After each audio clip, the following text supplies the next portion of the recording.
Hi, Lisa Schermerhorn here, and you're on the Grassroots Warrior Network, and this is my show where truth lies. Thank you so much for being here. I can't tell you how much it means to me to get feedback from people after they see my show. And if you have any people that you know of or you yourself would like to be interviewed, please contact me. I can't tell you how many great interviews I've had from some of the people who watch the show. Also, for those of you who are not familiar with me and the work I do, I am a quantum healer. I do distance healing, and what I do is help raise your own frequency and vibration to help you heal yourself. This is powerful. I've helped people who have been vaccinated. I've helped people with all kinds of things, and we've even had blood work shown before and after. And you can see shows on my channel where truth lies about it, one in particular with Dr. Carrie Madej. So if you are interested, I do individual sessions, and I also have a group healing coming up on December 27th. There's a 12 o'clock and a 4 o'clock healing. You can attend one or both. They're also recorded. It's $44, and it's a beautiful gift of health that you can give to your loved ones. It's a great stocking stuffer. I can send you a gift certificate. Here's a testimonial that I received from one of the people who attended. Lisa, since my healing session, I've noticed more moments when I get a wave of joy like Christmas morning. These waves of joy were not there before my healing session. To me, that's amazing. And these healings affect people, impact them at a physical, mental, emotional, and spiritual level. If you want to know more, please reach me. I'm also a hypnotherapist, shamanic practitioner, and so much more. It's 25 years of training. For those of you who are interested in a wave watch, which is a sound frequency watch that also does amazing healing, you can get $100 off. Mindset 100, that's also a beautiful gift to give someone for the holidays. They've upgraded them and made them really look beautiful, like, more like a designer watch. Also, for people who are interested in patches that reverse aging, eliminate pain, and rebuild stem cells. I broke my wrist a couple days ago playing tennis, going back for an overhead trip, put my arm down, and fractured my wrist. My wrist swelled up. I put one patch on for swelling and inflammation, and another one that's a two-patch system for pain. Within less than a minute, the pain was gone. I have had no pain since I broke it. It's been amazing. So I'm just waiting for it to heal. I know that it's accelerating because the swelling's gone way down and it's feeling so much better. I go to the doctor tomorrow, so we'll see what the next x-ray has to say. If you want to know more about these patches, please contact me directly. I can get you wholesale pricing and help you select the patches that really work best for you. My channel has been suppressed big time. You should see the distortion and what I have to deal with when I try and get my message out, especially about the quantum healing. Please let people know and like, subscribe, and share. It means so much to me to get this message out. And I look forward to hearing your feedback and enjoy this show with two of my dearest friends, Barrie Fisher and Michele Lowry, about animals and how we communicate with them and the messages that they bring to us. Please enjoy. Hi, Lisa Schermerhorn here, and you're on my show Where Truth Lies, and I am thrilled and excited to have two very dear friends of mine. I have Michele Lowry, who's an amazing animal communicator, and Barrie Fisher, who is one of my closest friends and amazing photographer. And Barrie started out as a sport, well, she evolved into sports photography where she was photographing skiers and snowboarders for the World Cup, and now has since evolved into animal photography. And we were having a conversation about this, as how Michele actually has conversations with animals to heal them, and I do that. But there's another aspect when Barrie works with animals and how she communicates with them when she photographs them. And we thought it would be fun to kind of talk about her evolution of how she sees the world from the animal's perspective, from both Michele and Barrie. So, welcome, Barrie. So Thank happy to have you. you. Great. It's wonderful to see both of you. Thank you so much for having me. Yeah, so I thought if you wanted to just give a brief outline of, your background so people understand. And I know she's very humble, but she's had an extraordinary life photographing skiers all over the world and special events and animals. Yeah. Well, I'll make it brief, okay? My family, my father built ski areas and my mother, and so I grew up in the outdoors, and I had lots of animals and horses and dogs, and I would just run barefoot with them like a wild Native American in the woods and riding bareback with no bridle and saddle. So it was all about freedom to me. And when I watched how my parents worked, they never worked for anybody. And so my father, when I was young, I was 10, he gave me a camera because I watched my sister work in the darkroom, and I was fascinated that we just photographed our horse the day before.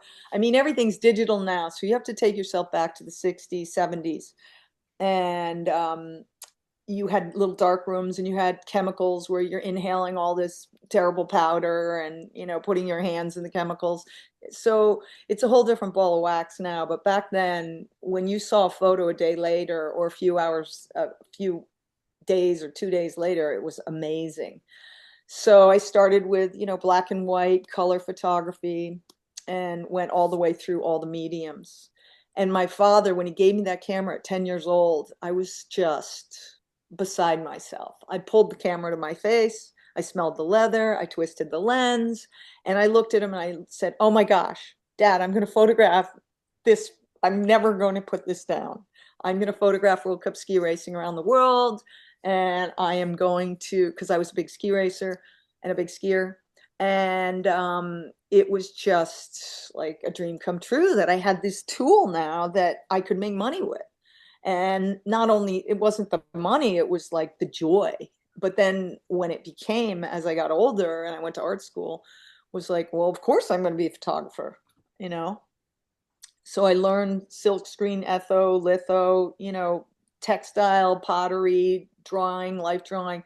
So I combined all my skills and went to art school and then took it into a business and started doing weddings and portraits and then eventually got to ski racing photography when I was in my 30s and did that with the World Cup. And those cameras and the lenses, how big were those lenses and how heavy were they? Skiing Yeah, they backwards. were pretty big. Yeah, no, when you're photographing skiing, first of all, I was a tellier and you don't have bindings on, you don't have brakes on those skis, but they were light to travel with. And when you have big lenses that are 400s to 600s, they're huge because I wanted the best lens, which is a 2.8. And people that are technical on photography would understand what that means. But it was all manual focus back then, you know. So yeah, they were heavy. But you're now taking your skis and you're trying to ski down the hill with this huge lens on your back, and you have a whole backpack with tons of other lenses, and you have to get to the course and be safe in the right space and vie for position and blah blah blah.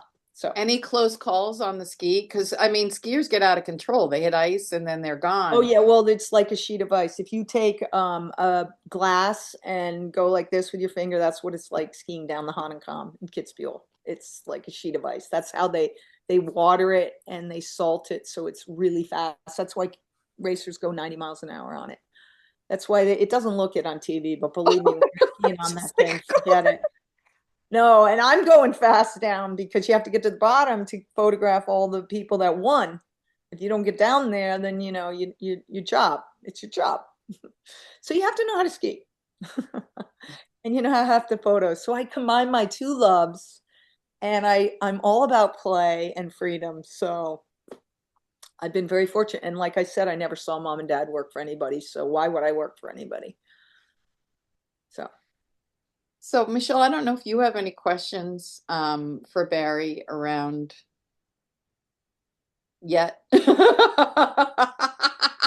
But we can go. I know Barrie has a special connection with animals and always has. But what brought you into photographing animals, especially dog photography? well,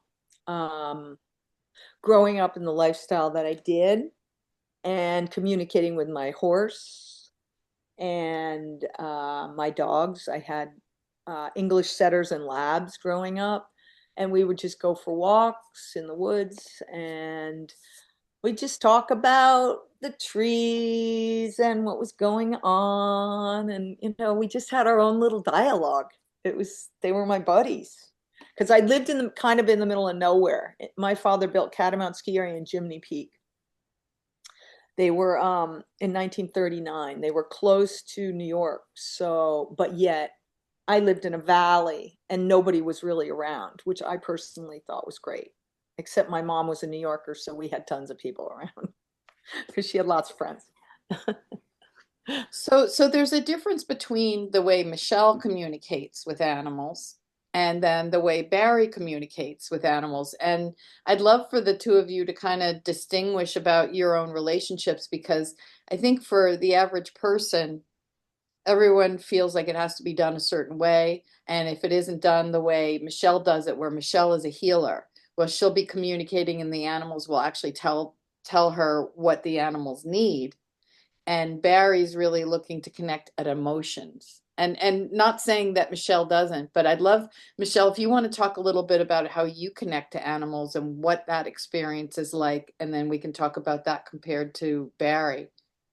Yeah, definitely. And it's so good to be with the two of you and so good to see you, Barrie, again. And I just have to say for everybody out there, Barrie is so harmoniously in tune with her surroundings and with heart to heart with, animals and nature. And I can imagine that wanting to photograph animals, if you're not coming in from that heart place and you're not coming in needing an agenda and all of that stuff, that the animals are going to be far more willing to connect and give you their best or their best side. Because I know I've seen animals pose for photographs. Maui is one of them and Sunshine is the other. So I know that when you come in without an agenda or without being pushy, they will absolutely pose. So I'm excited to see your pictures.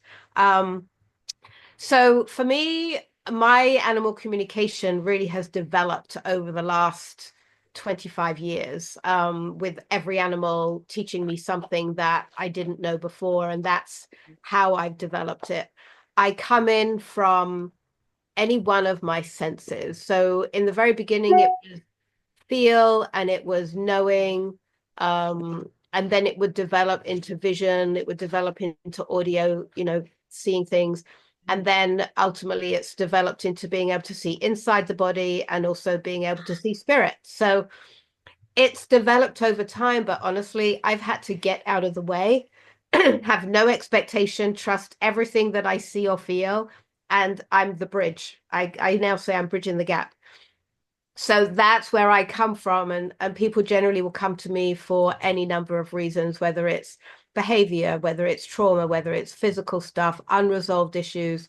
I'm seeing somebody tonight and we think there's some spiritual activity going on. So, it can be that kind of work, end of life, afterlife. And I just trust that if I hold that neutral space and I invite that heart energy to come in, um, and I get called out by the animals when I'm not in that space, and they'll make me wait for the communication until I get back into that space. But they've really taught me how to be completely present with no agenda, with no expectation, with no answers. Sometimes there are no resolutions, and it's just simply knowing this is what the animal is doing and why, and there isn't a fix. And it doesn't happen often, but sometimes it's just, this is who I am. Like it, don't like it. And the other thing I love about working with animals, which when you're in harmony with everything, which I know the three of us are, that it's all unconditional. There's no right or wrong. There's no good or bad. There's no making mistakes. There's no, my animal doesn't like me because, I mean, very rarely, and a horse might say, find a way to sell me because I don't want to stay in this barn anymore. Yeah. But, or I already know my person is looking to sell me. So why don't they just come up front and say, I'm selling you, so no secrets. They know if you think it, they know it. So it's just a beautiful world to live in. And it totally inspires me every single time I do it. And so I'm loving this topic, Lisa, that you've brought the two of us together for, because I am fascinated to hear, how Barrie connects and what you do, Barrie, with coming in with these dogs in this situation where you need them to be still and create that photograph that everyone is looking for and pleasing the client who's the two-legged version. And how that all transpires is fascinating to me. So yeah, I'm eager to hear about that. Yeah, and just quickly, I want to say something quick about Michele before we go, and then Barry's going to show us examples of her photos, which are magnificent. I'm always amazed at Michelle's talent and her ability to help. And I'm going to get emotional, but she's helped me with 2 dogs pass that gave me the information. How many times do people go, I don't know what my dog wants. I don't know what my dog needs.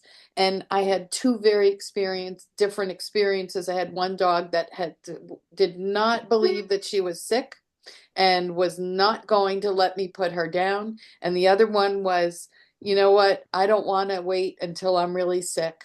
Please do it before I'm in a lot of pain.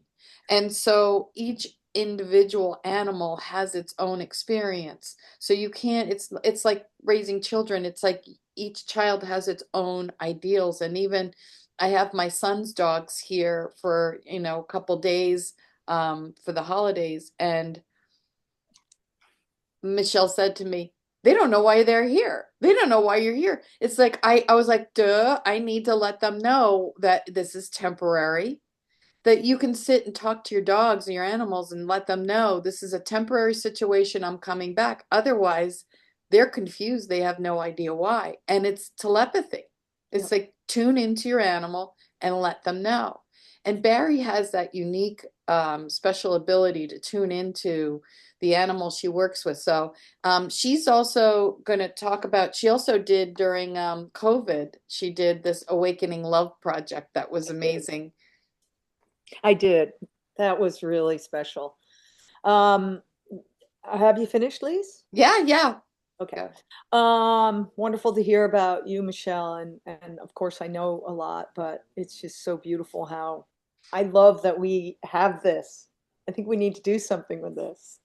Yeah. Okay, so during COVID, I was actually really happy I didn't have to the word busy. I was just so, I needed that word to leave my space. And when COVID came and everybody was walking and it was so beautiful, I felt like, wow, this is the life that I really want to be a part of. And because we weren't running from here to there and always saying I'm busy here and this person. And so I went on walks with my dog, which I always did anyway, but we went on long walks and I took my camera and whoever I came across, I photographed. And I had so much fun. I did the date under, it was called the Awakening Love Project. The date was underneath each photo and I would, I didn't write the time or anything, but it was always the date and the year, and I would hang them around town. I would print them and hang them around town. In the town, mind you, we live in a little town, which is something in Vermont. And I hung them around on buildings that were, they're glass. I would just put it on the glass. I'd ride on my bike, paste a bunch up, and then I told people in the newspaper, just grab them if they're your dog. Like that's how I gave back. in my way of giving back. And my dog and I went and met all these great dogs and people, and they're still part of, my life. And so it was really special. It was not a job. It was just what I wanted to do. So I wasn't put Johnny on the spot. Then people started calling me, hey, can you photograph my dog? And then I was like, okay, now I think I'm good. I would go photograph cats. And so that was the Awakening Love Project. Super fun. I still want to do a show on that. I didn't want to do the front porch photos that everyone was doing. I wanted to think outside of the box. So, do you want me to talk about how I got into the dog thing? Yeah, you can talk about that, and then I'd love for you to show us Sure. the photos and what you bring out. And I will tell you, because Barrie and I go on walks together, and we'll stand next to each other, and I think I'm taking the same photo she is, and it doesn't even look like the same photo I'm like, what? What are you doing? And she's taught me about light and perspective, but the camera captures the emotion that you're carrying, correct? And how you see the world. So everyone sees the world through a different lens. Yes. So she captures what she sees, which is beautiful. Mm. So how do I share this? On the bottom, you've got the share. Share. Okay. Okay. LL. I don't know. You are screen sharing. It's showing, it's not doing it won't let me do what I did last time. Oh, there we go. Oh, there you go. All right. All right, everybody. So, just to start, one of my first photos that I took when I was a young child with my camera at age 10, I lined up all of I couldn't find it. It's a really fun photo. When I teach, I use that photo.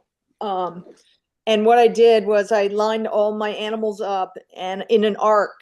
I had like 3 horses, a dog, 2 dogs, and like a cat, and I lined them all up, cat all the way up to horse. And it's really quite a special photo to me. But I've always had the animal thing. So I've had a business for weddings, portraits, all sorts of things, but animals have always been it. So when COVID came, before COVID, I was doing photographing animals. But this is, to start, is what it's like. This is a studio photo. I would have pop-ups in studios.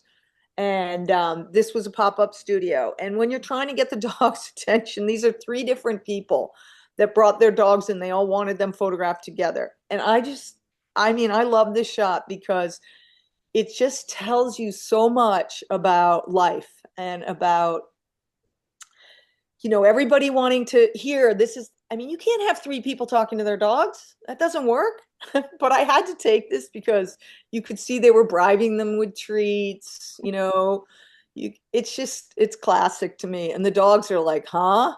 Just give me a damn treat, So I had to put this one in to start, and I just thought it was so precious because I'm back there, getting the shot. And finally I said to them, okay, you guys, we're doing this all wrong.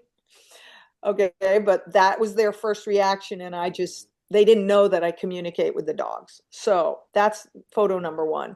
So I asked them politely to step away and come next to me, and then I'm communicating with the dogs to tell them to sit there on the bench, and they did. And I got a great shot. I unfortunately didn't have that on my desktop today. I'm on a different computer, but anyway.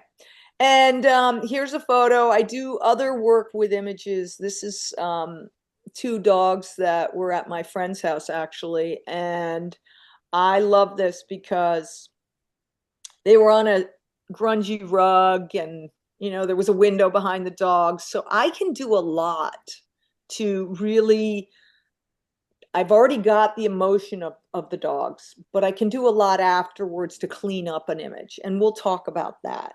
So I can make it more into a piece of work of art while getting the emotion. Okay. So as you can see, there's a lot of great emotion in this one. It's one of, this one's hanging in my studio. Can I ask how you make that can I ask how you make that connection? What's your way of connecting with them? So I am at their house and I see the two of them and they have these great eyes with their, and I loved the way the one they had, the one dark eye. And I said, "Hey, you guys, come on over here." And it was on a stairwell. I'm like, "Hey, have a seat." And they both just sat there. And this is what I got. And I was just going, I was just talking to them. And then I was being quiet. And then I was sometimes I do a little bit of a, I might make a noise. And then I'll get like their perky ear. Or I'll just go, "Hey, want a treat?" Or, "Hey, how are you doing today? Tell me about your day." And they sort of they cock their head and like, "Oh, well, I did this, you know? Love it. And then this one is actually I photograph at farmers markets, and this one was on most of my images that I do when was at a farmers markets in this era. I would photograph with a white backdrop and then I could fill in what I wanted. So I was just playing with this one. But yeah, this is a classic. This little doggy, he loves this one. And same thing. So here's another one where this was a client in the snow, and I have my client get down to the level of the dog. So the doggy's not feeling, sometimes I have them pick them up, but this doggy he needed mom near him. And the dog soon passed after that. And she's so grateful to have this. And I turned this more into a little painting for her. But you can see he's very curious of who I am. And I'm not only talking to her, but I'm also talking to him, the dog. So there's a lot going on. And then people are wanting questions from me. This is just a beautiful moment in time. She wanted photos of her dog, and I had her other dog that was very full of life and darting all over the place. And I said, when this dog was sitting here quietly, I said, "Hey, maybe you might want to go over and be with, let's say, I can't remember the dog's name. Let's say, I don't know, Joe." I can't remember the dog's name. "So why don't you maybe just go on over there and have a nice quiet moment," as your other dog was running around like a crazy dog. But I was getting that too. And I looked back and there was the moment. So and I don't have to always say a lot. I just have to suggest. And then I'm not always looking at the client and the dog when I'm doing it. I'm waiting because I have many eyes around me on my head. They're just like, I see a lot. So I knew this was happening, but I was waiting for something like this to come about. And then I turned around and bingo, there it was. This is, I like to take photos of all different emotions. And also I like to take close-ups far away and look at how happy this dog is. This is my dog. His name is Teak. And I let him off leash all the time. He was never on a leash, really. I chose places that he could run free because, as you can tell from my lifestyle, that's how I grew up. And I would love to ask Michele what she might feel from this and from this. This is him also. So I just want to preface this with we were talking before we started recording. So with animal communication, one of the things that gets missed sometimes is the ethics around communication, which when I was studying with Nancy Windhart was a really, really important aspect of what we do, in that there are boundaries and there is asking permission and there is honoring the space that you're coming into when you want to communicate. And so that's always been very important to me. And in the beginning, I used to have these people literally shove a dog in my face and go, well, what is he saying now? And I would just go, nothing. Like, do they have to be talking all the time? You know, and sometimes those dogs would communicate with me afterwards. But, you know, there's definitely ethics and boundaries around communication. So I did want to share that. And Barrie and I had talked about, because this is Barrie's dog and she gives me permission, that it's okay to connect. So I just wanted to preface it with that, you know, animal communication is the most beautiful thing. And obviously you can all see that it has many viewpoints as to how you can communicate and the balance you can create. And they want to be with us and work with us and love us unconditionally. And all we have to do is connect on their level. And I just wanted to say the picture of the person down on the ground with the dog, the number of times I've gone to, and I don't go often, but where I've gone to nature reserves and exhibits, and the exhibits are all set up so that people are looking down over the animal. And I think it's the rudest thing ever. And I always will crouch down and come in on an eye-to-eye level if they give me permission to even do that. So it's not this expected thing. You're in a cage and you're an exhibit, and so I get to look at you any way I want and barge into your energy field. So there's that whole piece that I've learned from the animals, and respecting when you feel the resistance to back away, there's a reason for that, and they're talking to you in their language. So just wanted to give that to everybody. But I have to say with Teak, there are no boundaries. Yeah, that's what I was hoping you'd say. I mean, he's had a great life. Oh my gosh. I mean, just the other picture, or the first thing I got from the other picture, from that picture, was he was asking the birds to chase me, chase me, come on, let's go, right?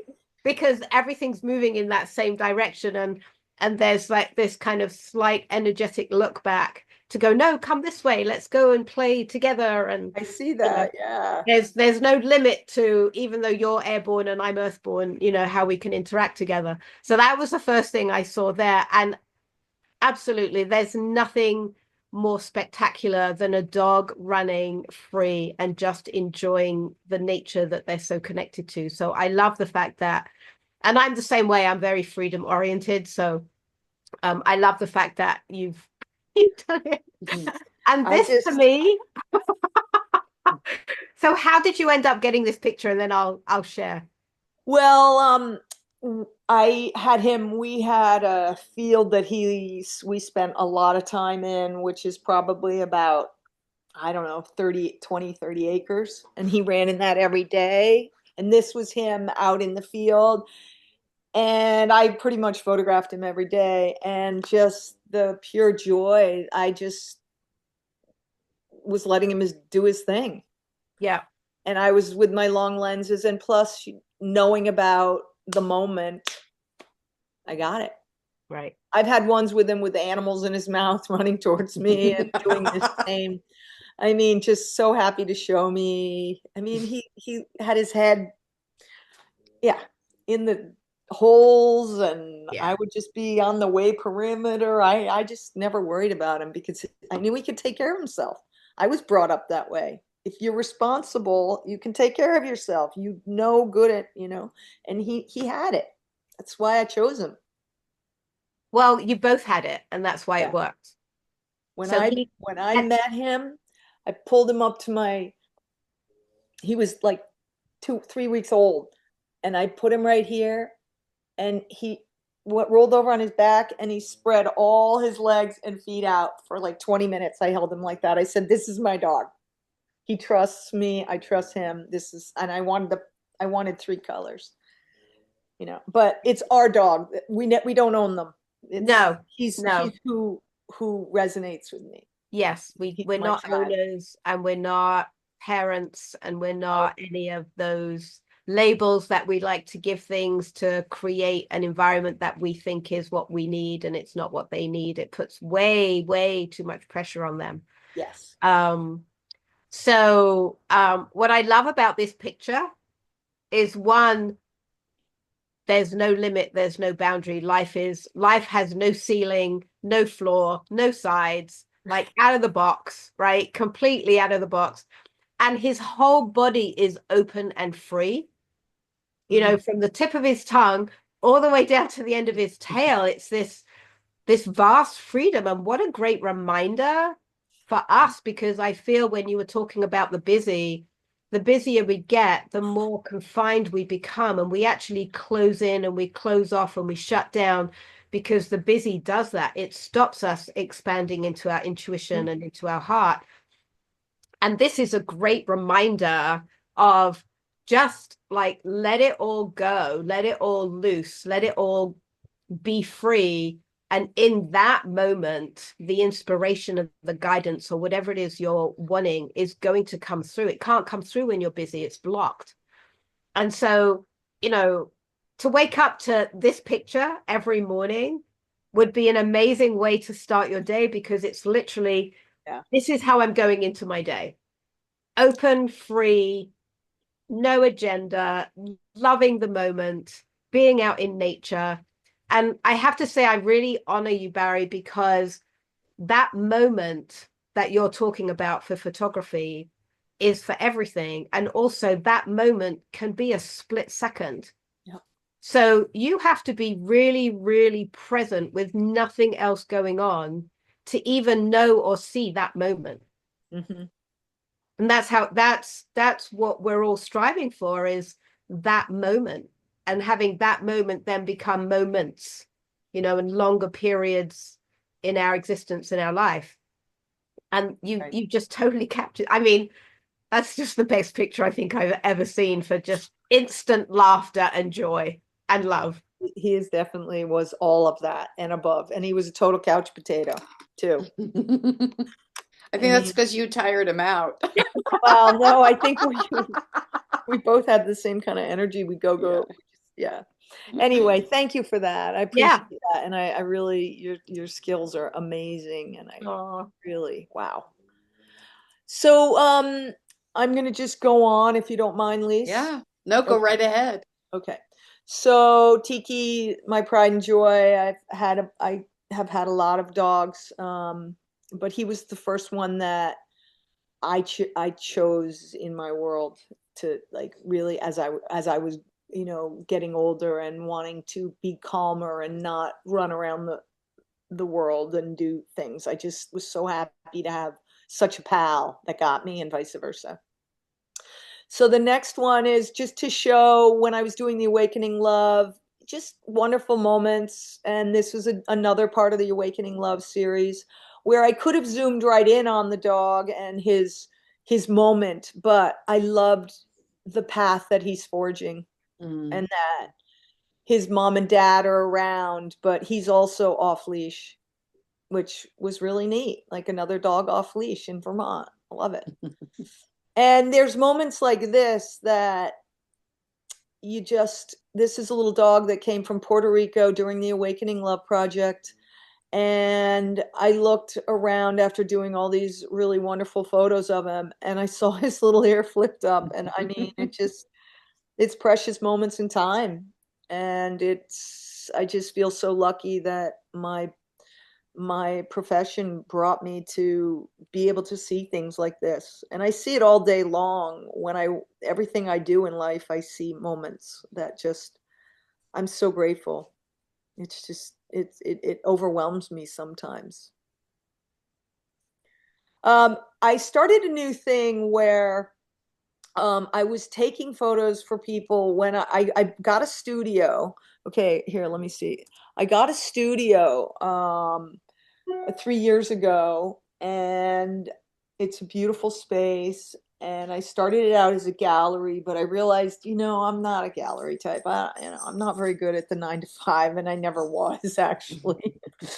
I don't know why I even said gallery, but it's okay. I would come in around like 3. So anyway, I decided maybe I need to have a studio. So I changed it into a studio, and now I have all my stations. And what I do is, this is a piece that I did in a series of 15 pieces that went with a day in the life of series, which I do, which was a day in the life of series with a woman and her farm.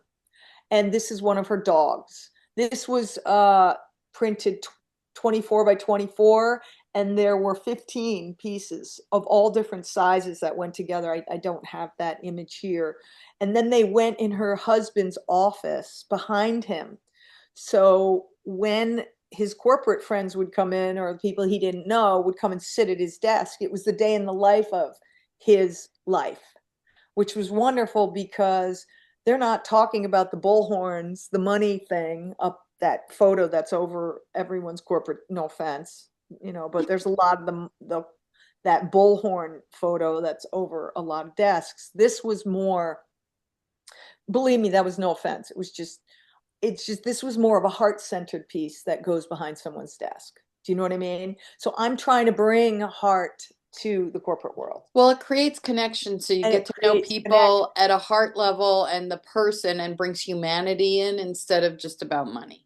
Exactly. And they talk about, oh, I have an English pointer. Oh, you do? Oh. So it becomes then when they go out for dinner or they have other things to talk about, and they actually saw their world.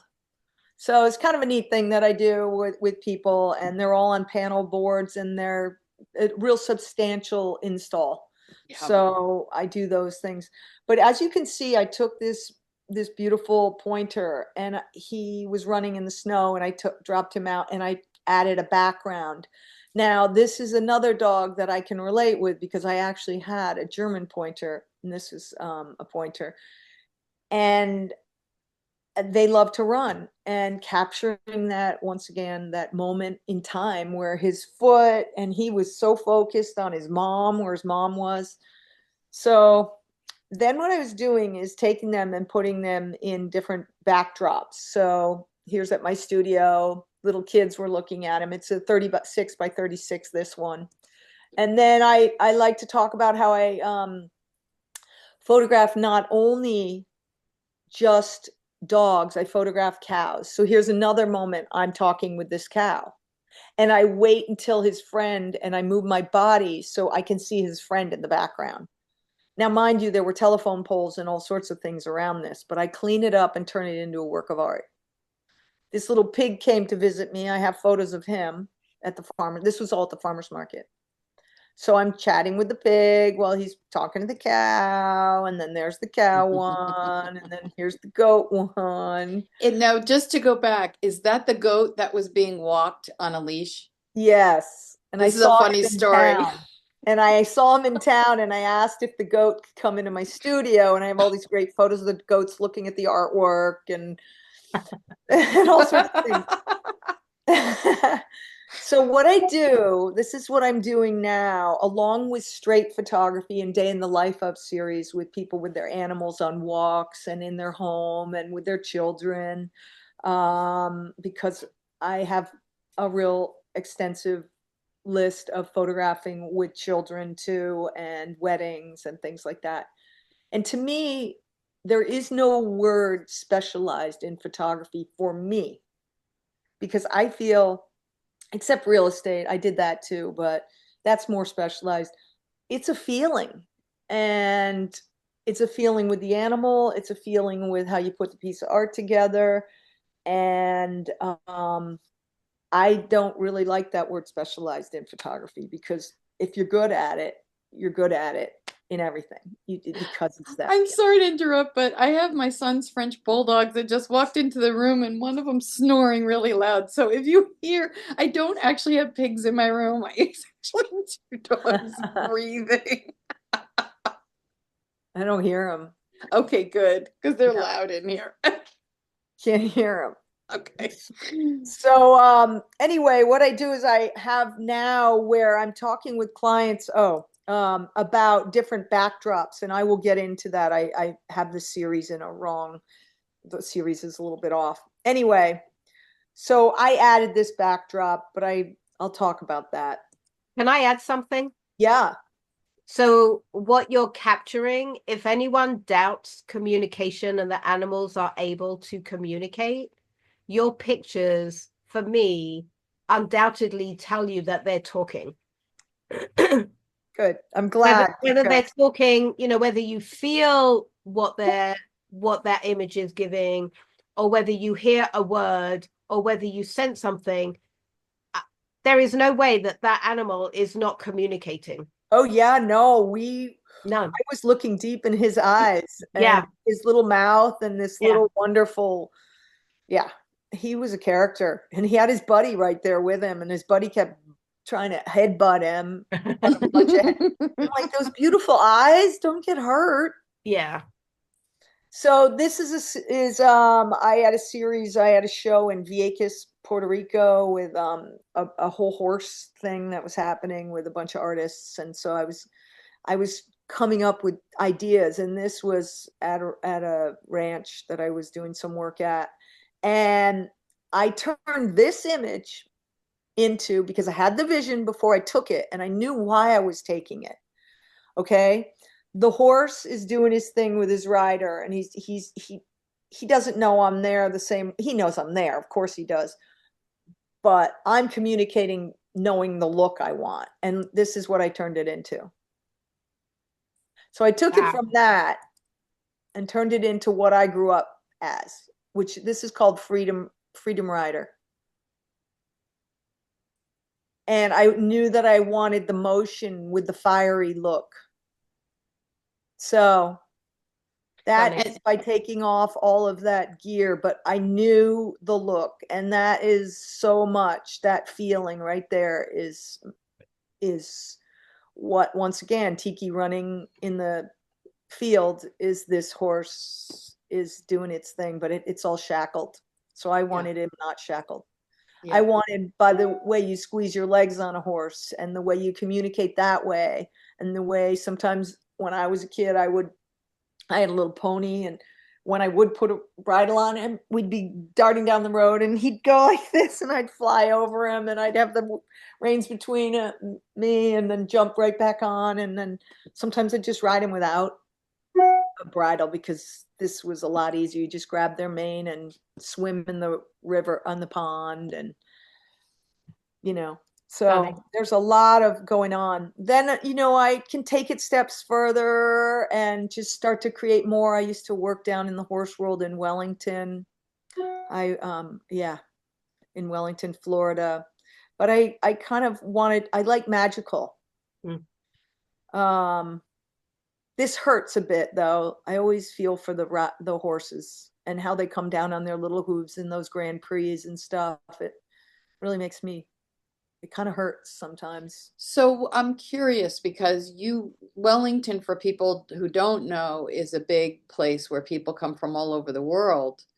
Are you familiar with those kinds of horse shows, Michele? And what kind of, I'm just curious from your perspective of communicating with horses, what you get about, is this something that the horses enjoy, or is this something, or it depends on the horse?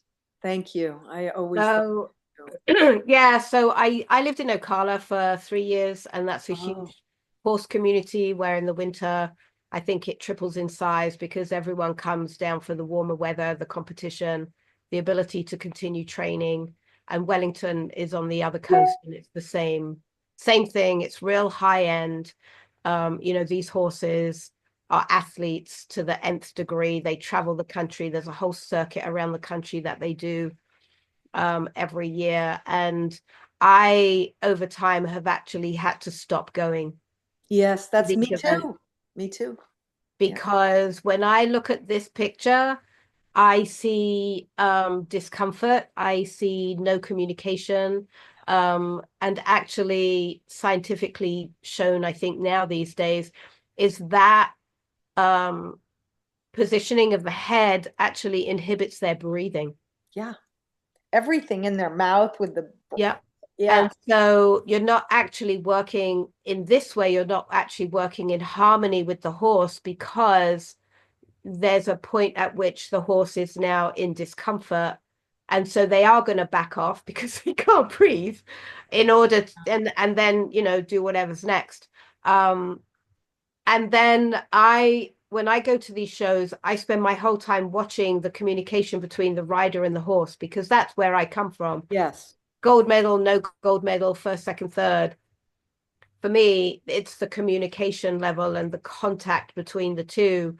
And there's a tiny percentage of people that are truly communicating, that have their horse's best interest at heart, that stop when the horse isn't having a good day, knowing they've put in thousands to get there and to do the shows.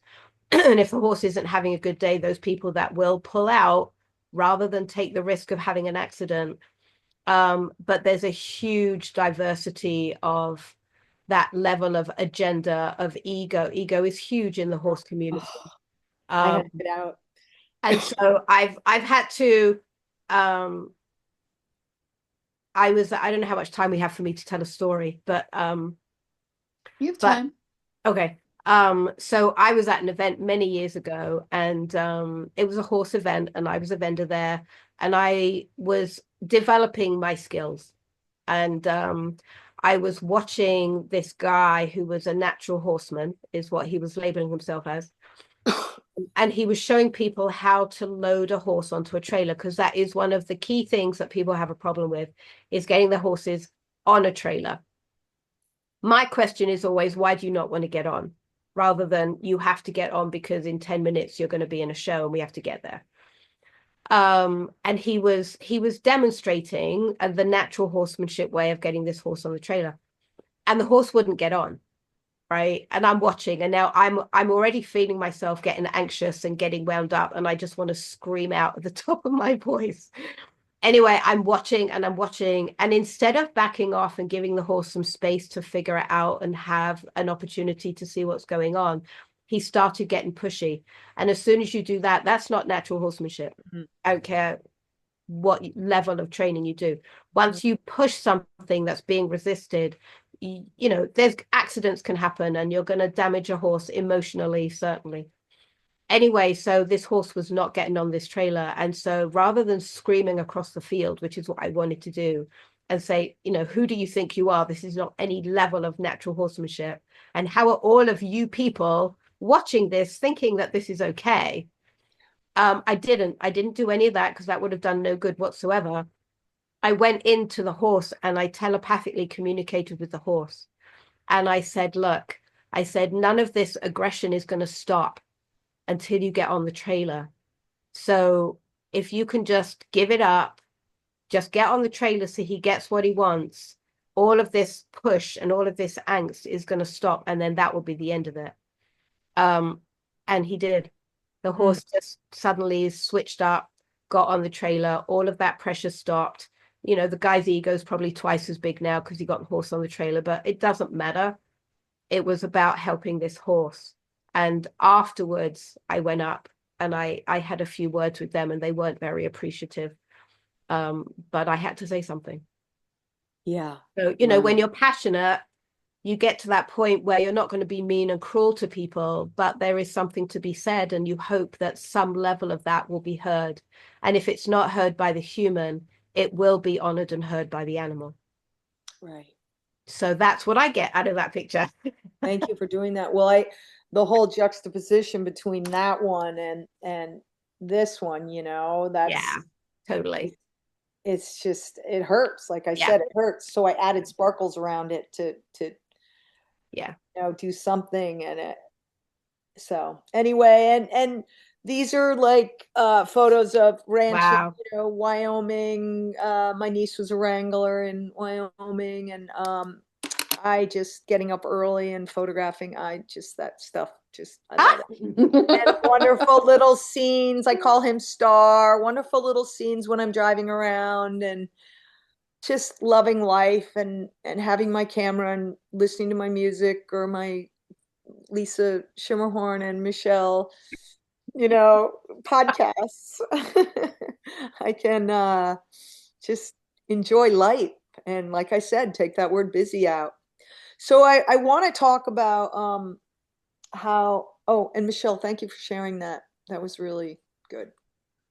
Thank you. I want to talk about how animals, it also starts with when I photograph humans. So we're all animals, and we all have amazing range of emotion. And I love studying how the face works and how the body language is and how it moves a certain way. Because before they even move somewhere, I already have it in my head. It's like I already can tell what their body language is going to be. That's the angle I want. They might be like, slimmer at a certain angle when they turn. And I get it at that moment because, and I don't want to say to them, oh, I'm going to get, you know what I mean? You're just trying to get the best photo that you can. So here's one of little kids.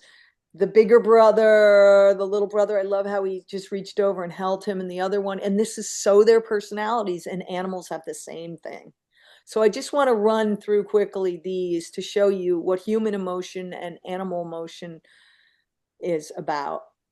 Like, I just love this. The messy hair, the moments, they're not super smiley. They're really kind of, yeah, okay. And this one I want to talk about. This was one that I asked him if he could reach his hand around. And I do this with animals. I'm asking them certain things, like, could you turn a little to the left? And then they might just look over that way. And I'm like, cool. So that's what happens with this. I had him put his arm around his sister like that. I said, can you guys just link arms? And he did that, and he grabbed her hair, and they were laughing. I got some really cute ones of them giggling. And then I went, okay, now let's just be really calm. And this is what I got. And I love that one. Beautiful. Just the whole moment. And then just like, we all need to love ourselves. That's a little thing I want. And we all need to love animals, and we need to be kind to them and know that they can hear us, and they hear everything that we're saying, more so than we do. And these are to show you close-ups and far aways. This was, yeah, just all of human emotion. I mean, look at all this emotion. It goes from that to that to that to that. Okay, it happens at weddings too. I definitely at weddings, I don't miss out on the animals either. It's like, nope. And I turned this into a little painting.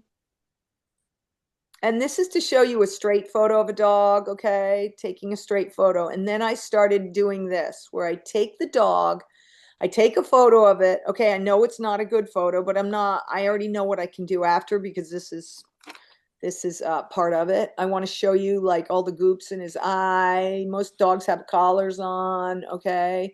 You can see me in here. Okay, Oh, this wow. is a video. I see your reflection. So then I turn it into this. See, I think this is one I fixed. Yeah, I took I made it square, and you can't, I fixed the eye. So this is on a nice, simple white backdrop. Then I started doing things where I would add different backdrops, different colors. Clients come in, I give them choices, and I make it look more painterly. And then this is one where I add a wooded backdrop. And then this is just, they wanted something bright and cheery, a cute little doggy. And then this is to show how a client will come in, and I will help them bring their vision to fruition. So they wanted a picture of their cat. We did it. This cat was beautiful. And I waited for the sunlight in the eyes to come on in the bedroom that was getting photographed in. And then I showed them this, but I said, but I can do this. So look at the difference. I can help to bring not only the essence of the animal, but the essence of an image to be much more warm and inviting. See that? Yeah. This is a client that brought me a picture of their dog that they photographed. It was really dark. I don't have the original. It really needed a lot of work. This is the best I could do with it, but they really love this, and they bought this one at like 36 by 36. So I didn't go, when I'm, bless you, Lisa. Bless you. I had to, sorry. When I'm photographing or working on these images on my computer, I'm feeling these dogs. Like, this dog is a sweetheart. Mm. you know? And then this is just, I know we're coming to the end of the podcast. I just want to say that everyone, like, I feel like the three of us here are following our dreams of what we were brought onto Mother Gaia to bring and give to the world. And Lisa has brought Michele and I together, and I love the way that you marry people, Lisa. You're very good with connecting people and coming up with putting people together that you feel, people and animals, you have a really great way of helping bring people together. And I feel like Michele and I definitely have a lot of the similar things about talking to the animals and being with them, and you too, Lisa, you have it too. So bring the light, everybody, to animals, and to really, and to humans, and be kind, and just know that there's so many precious moments, like this moment right here. The sun was coming down, I was lying on my back. It was a famous tightrope walker. I put him in a field with his tightrope walk, and I laid down on the ground because I saw the sun coming through, and his hand was not that way. His hand was flat, and I said, quick, turn it, flip your right hand, or whatever hand it is. And I got that moment. But if I hadn't told him to flip it, I could have done it in Photoshop, but it would have been really hard. I wouldn't want to do that because the lighting and everything. So it's all about the moment, and it's about the light, and to be grateful, because it's really, really important to be grateful for everything that we have, because it will make everything better. And peace, peace in nature, and peace in life. And I just say bring goodness to animals, because they really love and hear and are so intuitive. And as Michele can read them so clearly in her, I have the vision of it, she has the vision, and so much more. So I really look forward to talking to you more, and learning more, because it will help my photography too. So I love this show. I love the conversation so much. And there was so much heart here. And also how the difference is, Michele connects with animals one way, Barrie connects with animals another. I connect in a different way. I do healings on them. Yeah. But we all have a way to connect. And if you really sit with them and you really get to know them, they are communicating with us. And as Michele says, sometimes a word will just pop into your head, or a feeling will suddenly pop into your head. Don't discount that, because they're communicating with you. Yeah, they're sending you that. All of a sudden you're like, whoa, I love it. So Michele, anything more about what we talked about today, or anything? And I just also want people to know that if you're interested in having sessions with Michele, she does them online. It's an amazing thing where you can just send either a photo or not. I usually send a photo and the name and a list of questions. And she's helped me so much with my animals. I see results so quickly. She's amazing. And Barrie, if you have a photo of your pet and you want to make it a piece of art, and especially if it's an animal who's passed, you can get creative, and Barrie will make your dream come true, your ideas come true, because she'll just reflect what you want. So it doesn't have to be her photography. You can see that she makes them all into these magnificent pieces of work. So I'm going to have their links below, so you'll be able to contact them. But any last words, Michele and Barrie? I'll let you also speak, and you're welcome to stop sharing, or if you want. I have one So more you can see thing your I'd like face. to say, if that's Yeah, okay. yeah. I would just like to say that when I went through COVID, and I talk about how I laid starfish like all on the ground for like a year. And I thought, okay, I'm going to take busy out of my life. I'm going to start something, but what is it? And I sat with it, and I sat with it, and I sat with it, and I sat with it. It was going to be around animals. I knew that. and people and heart. And I put all those together, and I opened this studio in Waitsfield, Vermont. It's called Barrie Fisher Photos Fine Art Studio. And it was all about heart, and I was taking my client's vision and bringing it to fruition is really my tagline, I guess you could say, where if someone has an idea and they come to me, I will sit quietly and listen to them. And they'll tell me all of the things, like the photo they had of their dog when they were little and they want to do something, or their beach house. And I will help them once they tell me everything that they have a vision of, and I will help them bring it to fruition so that it becomes something that's so precious to you, as our animals are.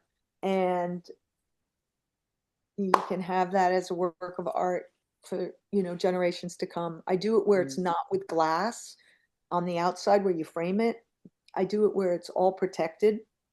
It's a special process. So if anyone's interested, I always love to help people with their vision.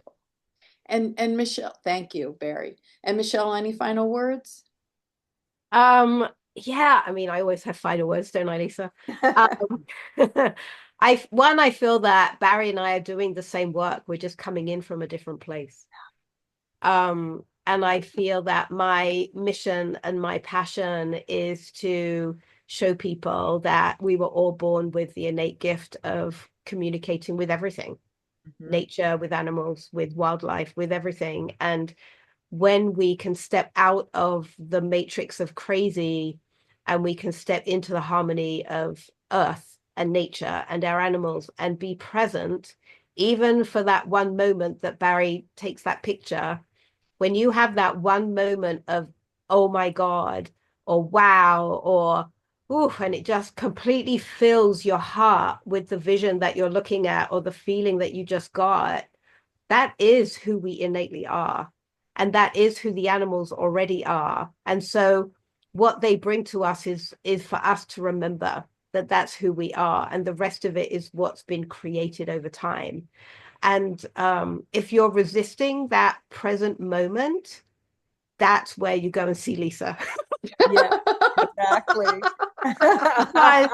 Because there's something in that, because it's the most natural thing in the world. And so I feel that between the three of us, we really support every dynamic of really bringing people, animals, and nature into that we already are, but remembering that that's where we are. And when we come from love and joy, as it just always sounds like, oh, just come from love. But it totally, when you come from that pure heart-centered place and you just walk around and take everything in as being amazing, even if it's challenging, and I've certainly had my fair share, as we all have, of that, and you come out the other side and go, that's why that happened, because now I get to experience this on the other side of it. That's what the animals are bringing. Every session I do, the animals will always have a beautiful, loving message for you, for your life, for where you're going, for what you want. And I feel that all three of us are bringing that to people in our own unique way. And that's what it's all about. We're all a piece of the puzzle. Don't ever think that you're not. Exactly. Wow. What a beautiful way to finish this. Again, thank you both so much. I so appreciate and love you both so much. And yeah, for all of you, please check out Michele's work and Barrie's work, and look forward to seeing you at the next podcast. Take care. Thank you. Thank you.